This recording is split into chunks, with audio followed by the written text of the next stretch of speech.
Et la Bible dit, toutes choses concourent au bien de ceux qui aiment Dieu. Je crois que ce soir, nous sommes là parce que nous aimons Dieu. Vous savez, dans ces temps, aimer Dieu doit s'accompagner des actes. Aimer Dieu n'est pas une théorie. Aimer Dieu, c'est une pratique. Et Jésus nous a toujours dit que nous ne devons jamais nous borner à écouter.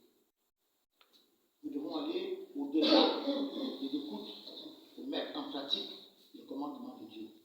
Parce que c'est la mise en pratique des commandements de Dieu qui produit la nature de Dieu dans notre vie. Vous comprenez ça?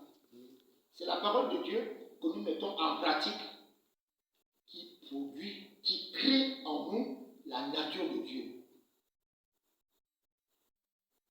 Donc, une personne qui ne craint pas Dieu, qui n'applique pas la parole de Dieu dans sa vie, c'est une personne qui ne peut pas expérimenter la gloire de Dieu. Donc, c'est la mise en pratique des commandements de Dieu qui permettent à Dieu de se manifester, de se révéler d'abord en nous et de se manifester en nous. Est-ce que vous comprenez ça? Donc, Dieu ne peut pas se manifester en nous si nous nous limitons seulement à écouter. Dieu ne peut pas se manifester en nous si nous mettons en partie certains commandements en négligeant d'autres. Et c'est de ça que c'est la question que nous allons aborder ce soir. C'est la question que je vais partager avec vous ce soir.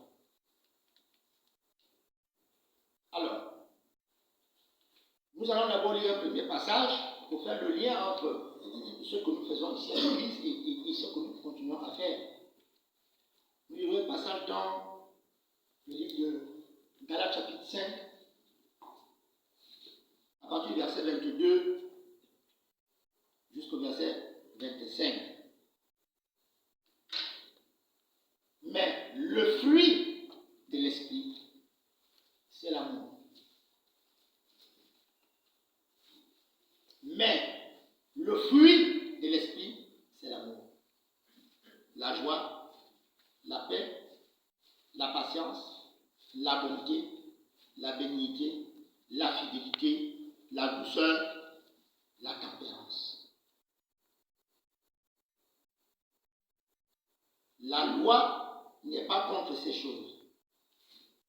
Ceux qui sont à Jésus-Christ ont crucifié la chair avec ses passions et ses désirs. Si nous vivons par l'esprit, marchons aussi selon l'esprit. Ne cherchons pas une vaine gloire en nous provoquant les uns les autres, en nous portant envie les uns les autres.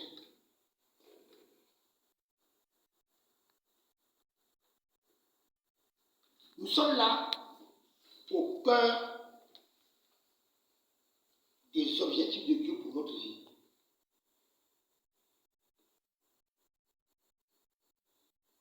Lorsque nous n'étions pas enfants de Dieu, lorsque nous étions encore païens, nous étions gouvernés par la loi du corps, qu'on appelle aussi la loi du péché. Et cette loi-là nous entraînait dans des comportements